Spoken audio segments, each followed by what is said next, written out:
séries cette année, c'est assez impressionnant. Deuxième au classement général, on a battu Chicoutimi dans les séries, Halifax.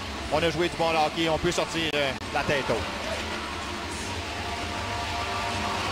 Pendant ce temps-là, on se regroupe autour de Zachary Foucalé qui enregistre un jeu blanc dans cette rencontre. Je te disais, n'a pas été occupé outre mesure, a réussi à se signaler dans ce désavantage numérique de 5 minutes en troisième.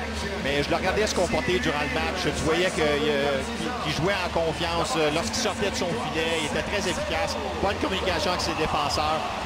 C'est un gardien de but là, qui est en plein contrôle, là, qui joue avec beaucoup de confiance. Déjà, on est prêt à donner la main au centre de la patinoire chez les Remparts pendant ce temps chez les Wildcats, bien entendu. On pense noblesse, ce sont des moments toujours difficiles à vivre qu'une élimination dans les séries éliminatoires. Vous voyez, Rumble, absolument. Puis Rumble le disait, qu'il était vraiment fier de ce groupe-là, ce qu'on avait accompli. On n'est certainement pas l'équipe la plus talentueuse. On a deux joueurs d'avant très dominants. Mais par la suite, c'est des bons plombiers, un bon esprit d'équipe. Et puis, on est allé vraiment là, au bout de nos moyens. Étant en saison qu'en séries éliminatoires, les Wildcats auront été l'équipe qui se sera rendue le plus loin dans les Maritimes, qui aura connu le plus de succès. La poignée de main sera menée par Stephen Johnson chez les Wildcats et Adam Ernie des Remparts. Écoute, on a senti de la frustration, évidemment, du côté des Wildcats dans ce dernier match-là.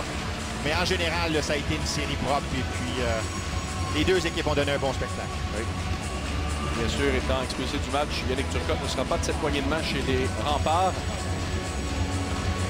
Alors maintenant, c'est le jeu de l'attente pour les Remparts de Québec qui sortira gagnant de la série entre l'Océanique de Rimouski et les Foreurs de Val-d'Or. Aux dernières nouvelles, on était en troisième période.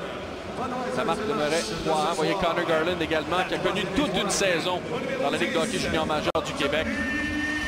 Oui, écoute, en début de saison, personne ne s'attendait à ça. Il a fini premier marqueur durant la saison régulière. Oui. Et puis, a connu des séries éliminatoires incroyables également. Ça a été plus difficile contre les Remparts, mais on voyait qu'il était au bout de ses ressources. Semblait fatigué. Champion pointeur du circuit. A connu d'excellents matchs en séries éliminatoires, notamment contre les Moussets d'Halifax en deuxième ronde. Et est-ce que Zachary Foucalé sera capable de mener cette équipe des Remparts aux plus grands honneurs, Steven? Tu l'as vu travailler au cours des dernières semaines. Il semble sur un nuage, carrément. Écoute, c'est un des meilleurs de l'histoire de la Ligue de hockey junior majeur du Québec. Ce gars-là a gagné depuis qu'il est tout jeune dans la Ligue à 16 ans. Il avait déjà beaucoup de succès. Il a gagné de médailles d'or, il a gagné de Coupe Memorial. Tout est possible dans son plan. Vous voyez la marque de respect entre les deux gardiens, Dubois et Foucalé.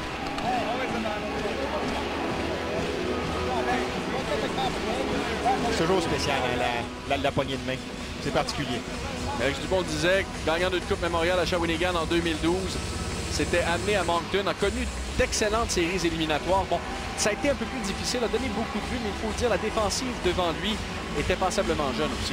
Oui, une jeune défensive, et puis il n'était pas très bien supporté, mais 138 victoires en saison régulière dans sa carrière. On s'en va au niveau de la patinoire. Andréane est en compagnie de Zachary Foucalé. Oui, absolument. Il a été spectaculaire ce soir. Un premier blanchissage en séries éliminatoires depuis 2013 pour Zachary Foucalé. Zachary, est-ce qu'il y a une meilleure façon de terminer cette série-là?